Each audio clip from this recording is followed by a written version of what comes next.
लंडनहून जय भीम सगळ्यांना. माझ्या हातामध्ये आयडी कार्ड आहे आणि मी ज्या कंपनीत मला नोकरी लागली होती त्या कंपनीच्या बाहेर उभो आहे. आयडी कार्ड परत करायला चाललोय. का तर म्हणजे नोकरी गेली. कोणामुळे? पुण्याच्या कॉलेजमुळे. या कंपनीने पुण्याच्या कॉलेजला विचारलं की मी त्यांचा विद्यार्थी होतो का. त्या कॉलेजने सांगितलं नाही आणि त्याच कॉलेजने माझे युनिव्हर्सिटीच्या ऍप्लिकेशनच्या टायमाला मला 2 लेटर ऑफ रिकमेंडेशन दिले होते. मग यावेळेस तिने का नाही सांगितलं? कारण नकोय ना, आम्ही पुढे गेलेलो नकोय तुम्हाला. हे फक्त आयडी कार्ड किंवा फक्त नोकरी नव्हती. हे माझ्या परिवाराचा, माझ्या शिक्षकांचा, माझ्या समाजाचा, सगळ्यांचा अनेक वर्षाचा संघर्ष होता. मी नोकरी कमवली आणि पुण्याच्या कॉलेजमुळे गेली. मला बाबासाहेबांचं वाक्य आठवतं की शिक्षण हेच तुमचं शस्त्र आहे. पुण्यात एका शिक्षण संस्थेमध्ये एक तरुण शिक्षण घेतो, त्यानंतर थेट लंडनमध्ये जातो. त्याला एक नोकरी सुद्धा लागते. मात्र ज्या ठिकाणी त्याची नोकरी लागते त्या कंपनीकडनं त्याला त्याच्या डॉक्युमेंट्स व्हेरिफिकेशनसाठी एक पत्र थेट त्या संबंधित शैक्षणिक संस्थेला जातं. मात्र याच दरम्यान याच तरुण पुढे येतो आणि थेट सांगतो की माझी नोकरी गेली तर फक्त माझ्या कॉलेजमुळे. आता हा सगळं प्रकरण काय आहे, का याची नोकरी गेली आणि नेमकी कॉलेजची बाजू काय हे जाणून घेण्यासाठी आपल्यासोबत थेट पुण्यातील मॉडर्न कॉलेजचेच देशमुख सर आहेत. सर, हा प्रकार जो आहे तो गेल्या 2-3 दिवसापासून सोशल मीडियावर प्रचंड व्हायरल होतोय. कॉलेज म्हणून आपण या संपूर्ण बाबतीत काय खात्री घेतलेली आहे आणि नेमकं या विद्यार्थ्याचं म्हणणं? सर्वप्रथम महाविद्यालयाची बाजू मांडण्याची संधी आपल्या माध्यमातून मिळाली आहे त्याबद्दल मी आपले आभार व्यक्त करतो. गेले 2-3 दिवस झाले विद्यार्थ्यांनी ज्यावेळेस सोशल मीडियावर म्हणजे प्रेमवर्धन बिराडे या विद्यार्थ्याने सोशल मीडियाच्या माध्यमातून काही पोस्ट केल्यानंतर या विषय समोर आलेला आहे.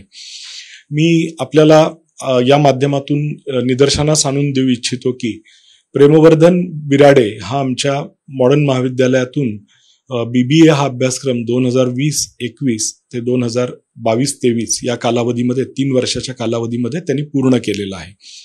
प्रथम वर्ष, द्वितीय वर्ष, तृतीय वर्ष हे 3 वर्षाचे त्याच्याकडे मार्कशीट्स, त्याचबरोबर पासिंग सर्टिफिकेट, सावित्रीबाई फुले पुणे विद्यापीठाचं डिग्री सर्टिफिकेट आणि तदनंतर पुढील शिक्षणासाठी लागणारे लेटर ऑफ रेकमेंडेशन्स हे महाविद्यालयाने त्यावेळी या विद्यार्थ्याला दिलेले आहेत आणि त्या बाबतीमध्ये त्या विद्यार्थ्यांनी सुद्धा पोस्टमध्ये त्याच्या सांगितलेलं आहे.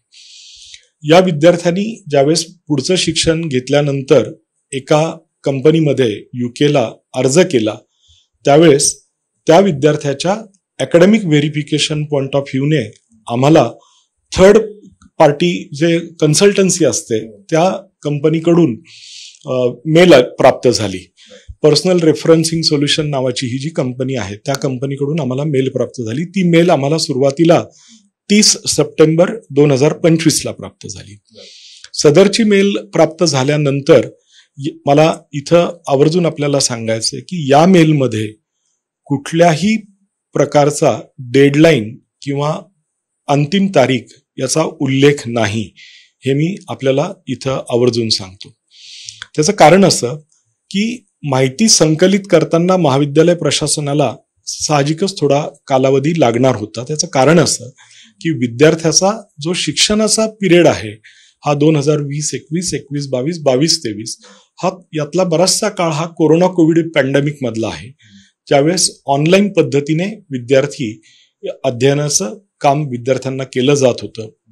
तास आणि प्रॅक्टिकल्स ही घेतली जात होती आणि त्यामुळे ही माहिती एकत्रितपणे संकलित करणं हे सुद्धा थोडं मोठं काम होतं. दुसरं महत्वाचं, या मेलमध्ये उल्लेख हा 5 इयर स्क्रीनिंगच्या बाबतीत अपेक्षित होता विद्यार्थ्याच्या रेकॉर्डच्या बाबतीत. जर आमच्या महाविद्यालयामध्ये 3 वर्षासाठीच हा विद्यार्थी प्रवेश घेतलेला होता तर साहजिकच आमच्याकडे 3 वर्षाच्या पलीकडची माहिती ही उपलब्ध नव्हती. त्यामुळे या बाबतीत सुद्धा आम्ही पोलीस विभागाशी करस्पॉन्डन्स साधलेला आहे आणि जेव्हा केव्हा ही माहिती मिळेल त्याप्रमाणे ती 2 वर्षाची माहिती दिली जाईल. 3 वर्षाची जी महाविद्यालयाकडून माहिती अपेक्षित होती ती माहिती, त्याचबरोबर बोनाफाईड सर्टिफिकेट, त्यामध्ये स्पष्ट उल्लेख की BBAचा अभ्यासक्रम या साली पूर्ण झाला, यशस्वीरित्या पूर्ण झाला आणि आम्हाला सुद्धा आनंद आहे की आमच्या महाविद्यालयातील विद्यार्थी UK सारख्या देशामध्ये जाऊन चांगल्या ऑर्गनायझेशनमध्ये नोकरी त्याला मिळते आहे. त्या दृष्टीने आम्ही सर्व माहिती ही अपलोड केलेली आहे.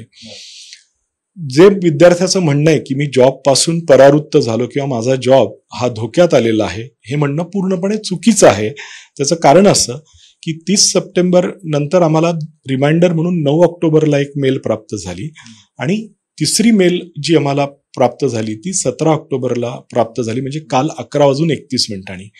तसं जर असतं तर आम्हाला पर्सनल रेफरन्सिंग सोल्युशन या कंपनीकडून काल मेल आलीच नसती. त्यामुळं हा जो ऑप्शन आहे जॉबचा, हा पर्याय विद्यार्थ्याला खुला आहे आणि त्या संबंधी महाविद्यालयाने पूर्णपणे पूर्तता केलेली आहे. सर, तुम्ही म्हणताय की डॉक्युमेंट्स तुम्ही तर सबमिट केले, त्याचा परफॉर्मा जो आहे तोही सबमिट केला. एका व्हिडिओतनं तो असं सांगतोय की कास्टिस्ट स्ट्रीमर किंवा कास्टिस्ट स्लर जे आहेत ते विचारण्यात आले होते. असं काही संबंधित आपल्या संस्थेने काही प्रश्न? असं अजिबात झालेलं नाही, कदापि होणार नाही, भविष्यातही होणार नाही. मॉडर्न महाविद्यालयाची परंपरा 55 वर्षाची जुनी आहे. संस्थेमध्ये हजारो विद्यार्थी शिक्षण घेतात, त्यामध्ये जवळजवळ 55,000 विद्यार्थी शिक्षण घेतात. 4,500 शिक्षक शिक्षकेतर कर्मचारी संस्थेमध्ये काम करतात. समाजातील सर्व घटकातील कर्मचारी, विद्यार्थी, तळागाळातले गोरगरिबांचे विद्यार्थी हे संस्थेमध्ये शिक्षण घेतात. त्यामुळे अशा प्रकारचं डिस्क्रिमिनेशन महाविद्यालयामध्ये कुणाकडूनही होणार नाही याची मी तुम्हाला खात्री देतो आणि असं झालेलं नाहीये आणि भविष्यातही होणार नाही. आपण बघू शकतोय की मॉडर्न कॉलेजला ज्या वेळेला या संपूर्ण विद्यार्थ्याचे जे डॉक्युमेंट्स मागवले होते त्यानंतर कुठल्याही वेळ न लावता किंवा या संपूर्ण विद्यार्थ्याची माहिती गोळा करण्यासाठी जेवढा अवधी लागेल तेवढाच अवधी घेत पुन्हा एकदा या विद्यार्थ्याचे जे डॉक्युमेंट्स आहेत ते त्यांनी सबमिट केले होते.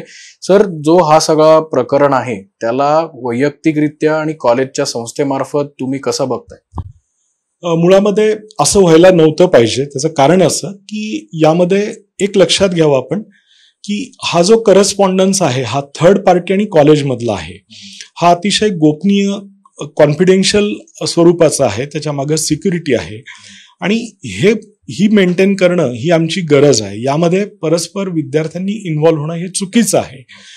दुसरी गोष्ट म्हणजे हा जो विद्यार्थी हिथ्रो एअरपोर्ट सारख्या एका चांगल्या नामांकित एअरपोर्टवर ज्यावेळेस जॉब स्वीकारणार आहे तर त्या दृष्टीने मेलमध्ये अभिप्रेत असलेली माहिती विद्यार्थ्यासंबंधीची ही खूप कॉन्फिडेन्शियल आणि मोठी गोपनीय अशी माहिती ही महाविद्यालयाला उपलब्ध करून देणं अपेक्षित होतं आणि त्यामध्ये जर कोणतीही चूक झाली तर त्याला एव्हिएशन सिक्युरिटी ऍक्ट 1982 आणि further amended aviation maritime security act 1992 या अन्वये पनिशेबल ऑफेन्स ठरू शकतो. त्यामुळे काळजीपूर्वक ही माहिती संकलित करून महाविद्यालयाने वेळेतच या सगळ्या गोष्टीची पूर्तता केलेली आहे.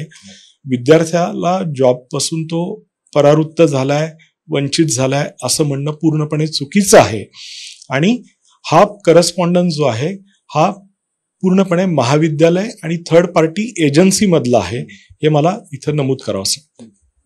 संस्थेकडनं कुठलाही जातीवाचक प्रश्न या संबंधित विद्यार्थ्याला विचारलेला गेला नसून जे डॉक्युमेंट्स आहेत ते देखील आम्ही ज्या संस्थेने आम्हाला मागितले त्यांना पाठवलेले. त्यामुळे विद्यार्थ्याचा जो दावा आहे तो आता मॉडर्न कॉलेजने खोडून काढलाय.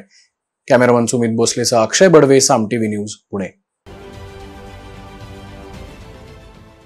देश विदेशातील प्रत्येक घडामोडींचे लाईव्ह अपडेट मिळवण्यासाठी आता साम टीव्हीच्या सर्व सोशल मीडिया प्लॅटफॉर्मला लाईक, फॉलो आणि सबस्क्राईब करा.